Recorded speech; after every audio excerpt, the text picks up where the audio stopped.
안녕하세요. 군단TV 여러분, 안녕. 오늘은 금리 얘기 잠깐 해볼게 해요. 최근에 뭐 홍국생명 문제 또 터졌죠. 이제 미국이 기준금리를 최대 몇 퍼센트까지 올릴 거냐라는 얘기를 할 건데, 사실 이제 월가의 영웅으로 불리는 이제 피터 린치가 몇십 년 전에 이미 얘기를 한 게 있죠. 미 연준 의장도 못 맞추는 금리를 네가 어떻게 맞출 건데? 라고 한 건데, 연준 의장이 금리를 정하는 사람인데 왜 이 연준 의장도 맞추지 못하냐면은, 다음 달에 내가 올리려고 이렇게 마음을 먹고 있었는데 자꾸 이제 변수 같은 게 터지니까 올리려고 했던 금리를 동결할 수도 있는 거고, 이번에도 일본에서 이제 달러 표시 채권을 팔아서 그, 그 달러 인덱스가 이제 흔들리니까 사람들은 금리 인상 가파르게 못하는 거 아니냐라고 했는데, 오히려 이번에 이제 파월은 이제 매파적인 발언을 했죠. 최종 목표까지는 갈 길이 멀고 우리가 예상했던 것보다 최고 금리도 더 높게 갈 거다라고 이렇게 얘기를 했단 말이에요. 그 말은 이제 여러 가지 정보나 지표들을 보고 얘기를 한 걸 텐데, 아마도 당연한 얘기인데, 물가가 쉽게 잡히지 않는다가 1번일 거고, 2번은 아직까지도 미국은 거의 완전 고용 상태란 말이에요. 그러니까 실업자가 거의 없는 상태라는 뜻이에요. 그러니까 경기 침체까지 조금 이제 스텝이 조금 더 남아 있다라는 것도 있고, 세 번째는 아마도 지금처럼 이제 계속 흐름이 진행된다면은 5% 이상도 가야 물가를 잡을 수 있지 않을까 생각을 하고 있어요. 왜냐면 미국은 물가를 볼 때 한국하고 다른 게 집 리스 비용, 그러니까 월세라고 하는 거에도 그 물가에 포함시킨단 말이에요. 그러니까 지금 집주인들이 금리가 오르니까 월세를 계속 올릴 거 아니에요. 그러니까 올라가는 월세도 물가 상승 요인 중에 하나이고, 리셀러라고 하는 거지. 자기가 이제 샀던 물건들을 이제 되팔이하는 되팔렘들도 이제 물건이 점점 구하기 힘들어지니까, 예를 들면은 뭐 애플워치 같은 거 이제 중국이 자꾸 셧다운하고 뭐 공장 문 닫고 하니까 이제 어 제품 생산에 차질이 생기는 품목들에 한해서 이제 중고가가 원래 샀던 가격보다 비싼 거래, 이런 것들이 또 물가 상승의 요인으로도 작용하고 있고. 그러면 이제 파월이 바라보는 이제 그런 거는 대충 예상해 볼 수가 있어요. 왜냐면 2023년까지는 제로 금리를 유지한다고 했었는데, 지금 22년도에 이게 갑자기 올리게 된 거는, 갑자기 러시아랑 우크라이나 전쟁이 터지고 중국이 계속 공장을 폐쇄하고 이런 상황이 머리에 없었어요. 그러니까 이런 일들이 다 안 일어났다고 하면은 23년까지도 제로 금리로 있었을 수도 있는데, 이제 그러니까 미 연준 의장도 금리를 맞추지 못한다라는 게 여기서 이제 나오는 말이에요.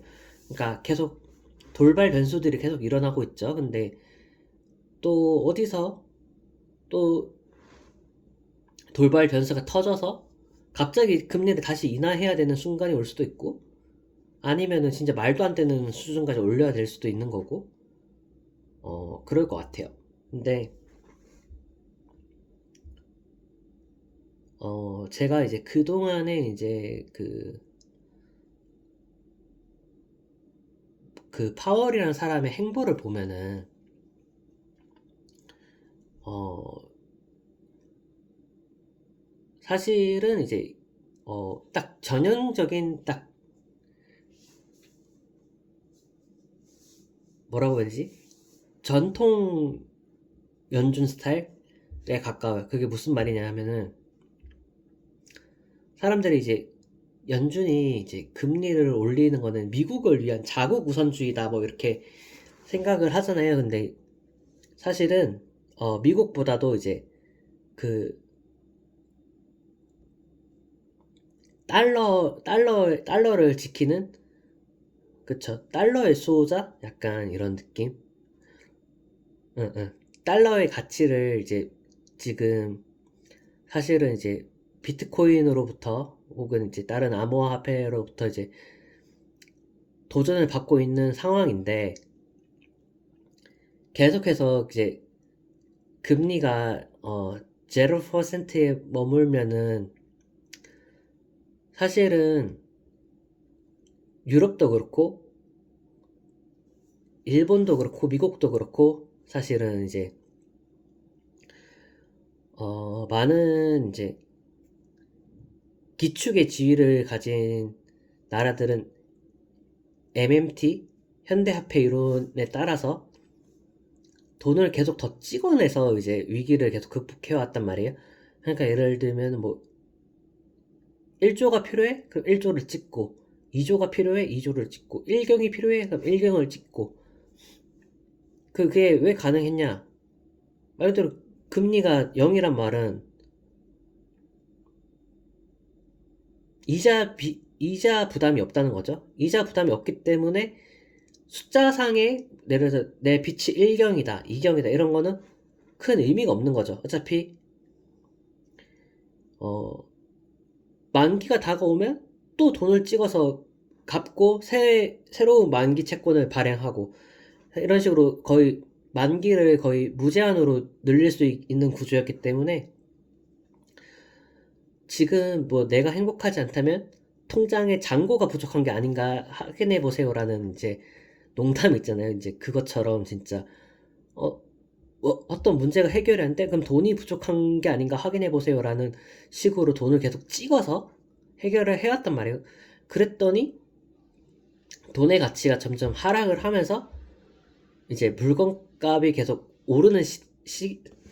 오르기 시작하는데, 문제는 그 오른 물건값만큼을 이제 구매력을 유지하려면은 사람들의 월급도 같이 올라줘야 되는 거잖아요. 그러니까 인플레이션만큼 이렇게 임금 인상이 있어야지 이제 행복한 이제 그런 자본주의 사회가 되는 건데, 어느 순간부턴가 분명히 물건값은 오르는데 내 월급은 안 오르는 이런 스태그플레이션적인 시대가 오면서, 이런 시대가 계속되면은 빈부격차가 가속화되고 결국은 이제 지금도 양극화하는데 진짜 소수가 돈을 다 독식하게 되고 대부분은 이제 거지로 살게 되는 그런 시대가 오면은 이제 어느 순간 대다수의 군중이 이 국가가 만들어낸 화폐에 대한 신뢰를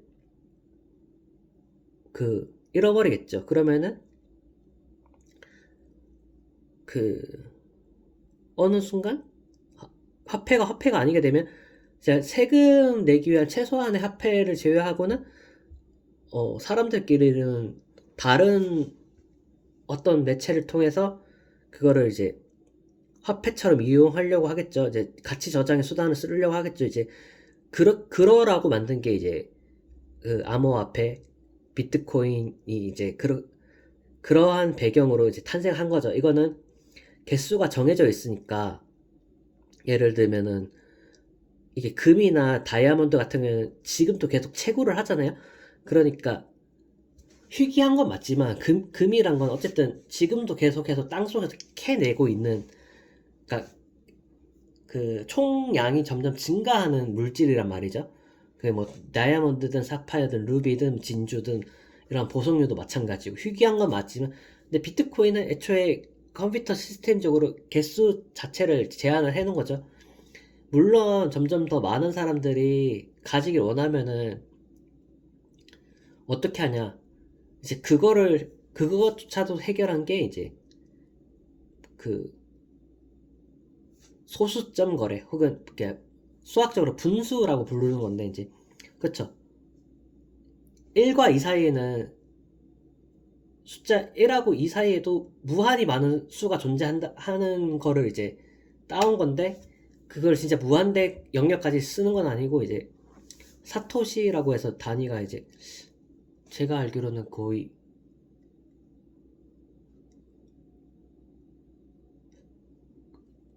영 어쨌든 정확한 단위가 지금 기억이 안 나는데 어쨌든 굉장히 많은 단위로 쪼갤 수 있는 걸로 알고 있거든요.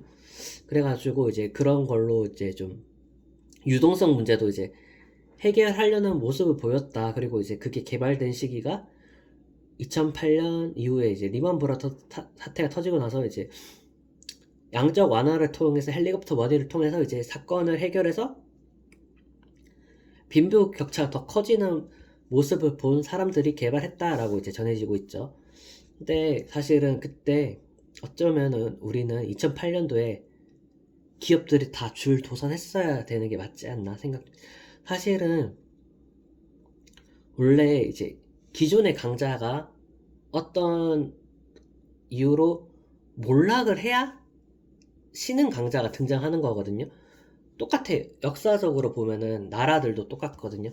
예를 들면 명나라가 강할 때 청나라가 생기는 게 아니고 명나라가 몰락해 갈 때 청나라가 생기는 거고 그쵸. 신라가 몰락할 때쯤 후삼국이 등장하고 그걸 통일한 게 고려고 고려가 막 태조 왕건이 삼국을 통일했을 때 조선이 생기는 게 아니잖아요. 고려가 몰락할 것 같을 때 조선이 생기는 거고 약간 이런 식이란 말이에요. 그러면 이제 그동안에 이제 그 화폐들도 부흥과 쇠퇴를 거쳐왔단 말이에요.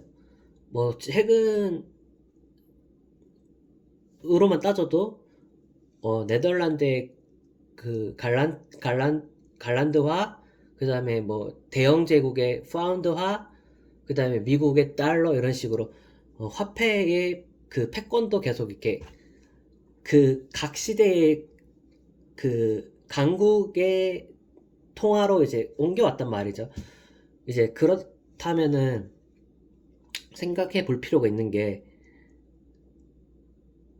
미국이 달러를 흡수하는 정책을 지금 하고 있잖아요. 근데 미국이 달러를 흡수하는 정책은 사실은 기축통화국으로서의 지위를 흔들는 행동이란 말이에요. 그러니까 파월은 계속 그 마지노선이 어딜까를 계속 고민하면서 금리를 올리고 있는 거예요. 그러니까 기축통화국의 지위를 지킬 수 있는 마지노선, 그러니까 미국 국민들이 힘들어요, 더 올리지 마세요, 이런 거는 사실 관심 없고, 그러니까 달러의 가치를 보존하면서 달러가 가치가 떨어지면 안 되잖아요, 그쵸? 가치를 보존하면서도 미국이란 나라가 기축통화국의 지위를 유지할 수 있는 그 마지노선까지를 계산해서 올릴 건데, 어, 사실은 이제 그동안의 경제 상식은 지금 다 박살이 났잖아요. 왜냐면은 그동안만 해도 이제 수많은 경제학자들이 저도 그렇게 생각을 했고 미국이 금리 올려봤자 2.5에서 3% 사이다. 저금리 기조를 유지할 것이다. 3% 이상은 못 올린다. 라고 많은 학자들이 얘기했어요. 왜? 국가 부채가 많으니까.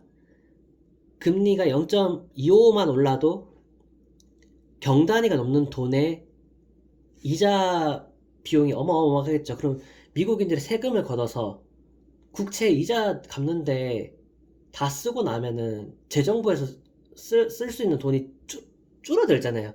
그러면 그 줄어드는 게 복지 이런 것부터 줄어든단 말이에요. 그러니까 결국 미국 서민들이 생활이 점점 더 힘들어지는 거예요. 부자들은 재정 정책에 재정이 줄어도 부자들은 상관이 없어요. 왜냐면 자기 스스로 돈이 많기 때문에 복지나 뭐 이런 혜택들이 준다고 해서 상관이 없어요. 오히려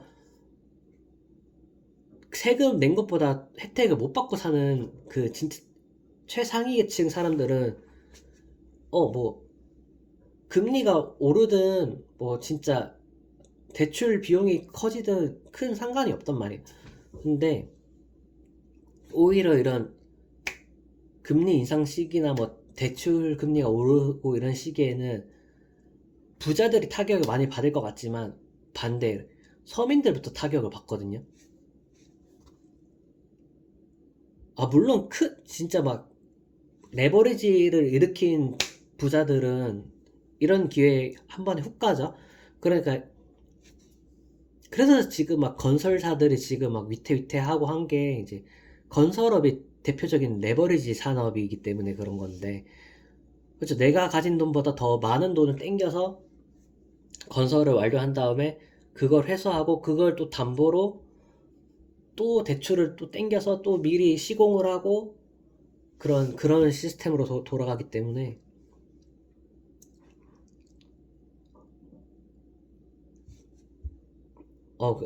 다시 그 국가 부채 얘기로 넘어와서 그래서 사실은 일본도 막 그렇잖아요. GDP 대비 250%의 부채가 있다.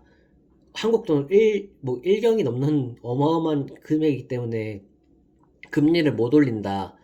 일본은 지금도 그래서 진짜 금리를 못 올리고 있잖아요. 그렇죠? 그 돈은 다 이자 비용을 다 갚아주기도 힘들고 이자 금리를 올린다 한들 채권 가격이 무너지면은 또 이제 헤지펀드들의 공격으로 인해서 공매도 이런 것들로 인해서 뭐 엔화 채권 던지기 이런 것들로 인해서 또 더 빨리 무너지고 그러면 이제 일본 국민들 중에 일본 국채를 산 사람들의 이제 생활이 파탄나기 때문에 더 이제 많이 꼬여 있다고 볼 수가 있는데 그럼에도 불구하고 일본은 일본이 가진 달러라는 게 언젠가는 이제 무한한 건 아니잖아요. 그렇기 때문에 뭐 한일 통화 수합을 하든 뭐 방법을 찾지 않으면은 지금처럼 계속 채권을 던지는 식으로 환율 방어를 하는 건 한계가 있단 말이에요. 그렇기 때문에 어느 순간에는 금리를 올려야 할 거긴 한데 그래서 이제 어차피 맞을 매면 먼저 맞는 게 낫다라는 말이 있듯이 한국엔 그래서 이제 한국은행은 이제 전 세계적으로 보면은 가장 미 연준의 스텝과 발맞춰서 지금 그래도 금리를 올리고 있는 나라 중에 하나인데 유럽도 그렇게 빨리 못 올려요. 왜냐면 유럽은 이미 국가 여러 개가 묶여 있으니까 독일, 프랑스 같은 그 경제 기반이 강한 나라들 위주로만 했으면은 미국처럼 쭉쭉 0.75씩 쭉쭉 올리면 되는데 문제는 뭐 그렇게 되면은 이제 그리스, 이탈리아 이제 뭐 피그스라고 하죠. 포르투갈, 이탈리아, 그가 그리스인가? S가 스페인, 피그스 이 네 개 나라 포르투갈, 이탈리아, 그리스, 스페인 네 개 나라가 지금 뭐 금리가 제로 금리일 때도 부도설이 맨날 나오는 나라들인데 생각을 해보세요. 부채 때문에 어 제로 금리 유럽은 실질적 마이너스 금리란 얘기도 있었잖아요. 그러니까 거의 금리가 0일 때도 부도설이 돈을 못 갚는다 하던 나라들인데 금리가 미국처럼 올라간다? 당연히 부도가 나겠죠. 근데 사실은 부도가 나야 돼. 부도가 나야 되고 크게 자본주의고 자본주의 사회가 올바르게 굴러간다는 게 계속해서 망하는 회사가 있고 계속해서 새로운 회사가 있고 그래서 자본이 계속 굴러가야 사실은 자본주의가 올바로 작동하는 건데 그동안은 이제 돈을 찍어서 이제 회사 부도를 계속 막아왔단 말이에요. 그러니까 회사가 부도가 나면은 거기에 따른 실업자가 많이 발생하고 이제 소비 위축이 일어나고 그러면 경제 활성화가 안 되고 경제 활성화가 안 되면 돈이 돌아야지 의미가 있는데 이제 돈맥경화라고 하죠. 마치 그 돈이 막 흐르지가 않고 그렇게 되면 이제 사람들이 자꾸 집안에 돈을 꽁꽁 싸매고 있고 마늘밭에 묻어두고 이런 식으로 하니까 그러면은 돈이 필요한 곳에는 계속 돈이 없고, 이렇게 경제가 이제 돌아가지 않는 수준까지 갈 것 같으니까 이제 그게 두려워서 계속 부실 기업도 계속 뭐 지원해주고 대출해주고 해왔었는데, 그렇기 때문에 사실은 사람들이, 많은 경제학자들이 기준금리 3% 이상 못 올릴 거다 이렇게 예상을 했어요. 왜냐면은 미국도 GDP 대비 200% 가까운, 200%가 넘는 거의 대출을 갖고 있기 때문에 어 장난 아니게 지금 위기 상황이란 말이에요. 미국 국채로만 따지면. 근데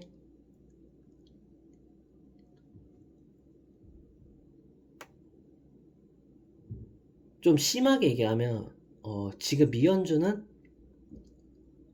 미국이 망하더라도 달러의 가치를 지키는 쪽으로, 그러니까 미국이 달러인데 미국이 망하면 달러 가치 없어지는 거 아니냐 하는데, 그러니까 제가 말하는 미국이 망한다는 거는 이제 미국이 진짜 막 아야 하더라도 일단 달러의 가치를 보존하자라는 쪽으로 생각이 지금 약간 기운 것 같다라고 보여져요. 그러면은 이제, 왜냐면 지금 달러에 대한 도전자들이 많이 나왔잖아요. 암호화폐도 그런데 이제 자꾸 중국도 이제 페트로 위안화, 이제 기름을 이제 달러가 아니라 이제 중국 위안화로 결제하겠다라고 하면서 이제 서로 이제 정치적인 이슈도 만들고 있고, 만약에 그게 성사가 안 되겠지만 진짜 그 사우디 왕세자가 눈이 뒤집혀가지고 그렇게 돼버린다?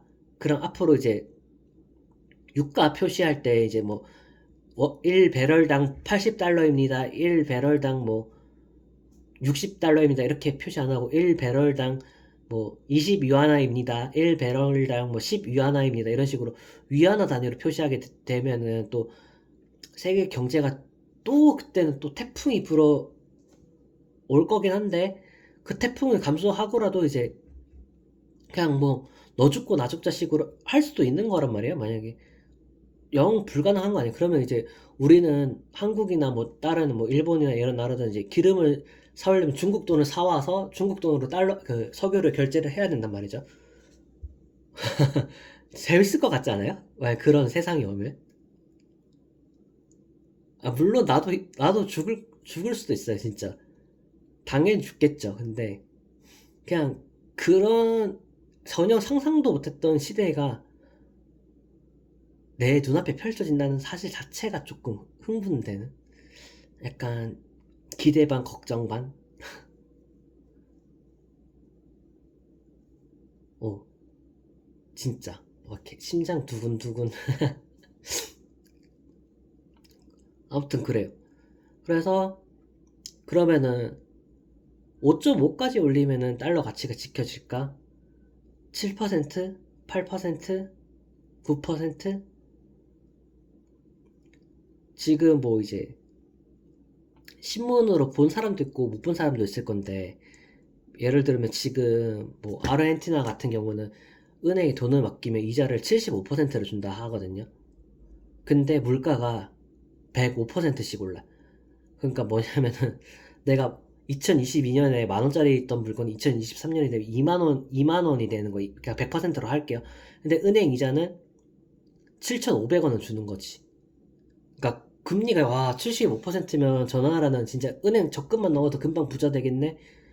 어, 금액 숫자 상으로는 그렇죠. 금방 부자가 되는 것 같은 느낌을 받을 수 있겠죠. 이자를 75%씩 받으니까 만 원을 넣었는데 내년에 17,500원이 되고 이런 식으로 불어나니까. 근데 문제는 물건 값은 만 원짜리가 2만 원 되고 물가 상승률이 100%라고 했으니까 2만 원짜리가 4만 원 되고 4만 원짜리가 그쵸 8만 원 되고, 물건 값은 이렇게 더블로 뛰는데 내가 부자가 되는데 나는 은행 이자를 75%씩 받아서 부자가 되고 있는데 점점 점점 더 물건을 구매를 못하게 되는 아이러니한. 그러면은 그러니까 진짜 돈의 가치가 없는 나라가 된 건데, 그래서 이제 그 나라 사람들은 이제 물건을 살 때 달러로 결제를 하는 걸 좀 더 선호하는 그런 나라들이 많이 있어요.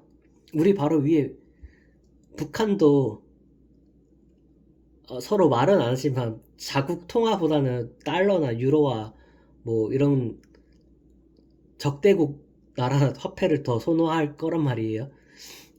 물건을 교환할 적에. 근데 아니 근데 슬프지 않아요?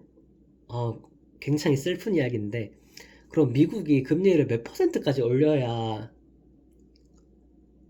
그러니까 지금의 그거보다 괜찮냐 하면은 물가가 8%라고 했잖아요.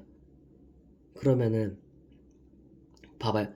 그동안은 미국의 물가 상승률은 연 2%였단 말이에요. 그러면은 쉽게 얘기해서 금리가 2%면은 물가하고 똑같은 거예요. 근데 뭐 1.25, 1.75 이 정도 퍼센트였을 거예요. 그러니까 이제 은행에 저금을 하면은 실질적으로 마이너스 금리다라는 말이 거기서 나온 거예요. 물건값은 2%가 뛰었는데 나는 이자가 1.75밖에 받지 못했으니까. 그러니까 2.25 정도의 이자를 받아야지 물건값보다는 내가 그래도 0.25만큼 더 추가 이득을 얻은 거죠. 그러니까 그러면은 이자가 2.25여도 인플레이션이 2%라고 한다면은 실질적인 내 이자는 0.25%가 퍼센트인 거예요. 그러면은 지금 미국 물가 인상률이 8%니까 그냥 단순하게 수학적으로 하면은 이자를 9%는 받아야 물건값보다는 이자가 1%라도 더 높게 치는 거고, 만약 이자가 7%다 그러면은 은행에 돈을 넣어두면은 자연스럽게 마이너스 1%씩 손해를 보는 거예요. 그러니까 지금 그 기준금리를 8%까지 올린다 이런 뜻이 아니라 최소한 시장금리가 미국의 지금 현재 물가 상승률하고 비슷해지거나 물가 상승률이 내려와서 시장 예금 금리랑 비슷해지는 혹은 크로스되는 지점까지는 계속 올릴 것 같다라는 게 지금 제 생각이. 그게 뭐 이게 예측은 진짜 무의미한 건데, 사람들이 말하는 건 5.25에서 5.5를 바라보던데 저는 그냥 6 지르겠습니다. 6. 5.75에서 6 사이. 어. 틀리라고 지르는 거예요. 틀리라고.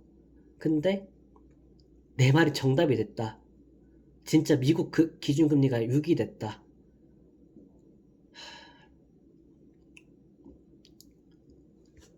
간발해. 화이팅! 아자. 뭐 있는 거 다 동원해서 진짜 힘내야겠죠. 아, 끔찍한데. 음,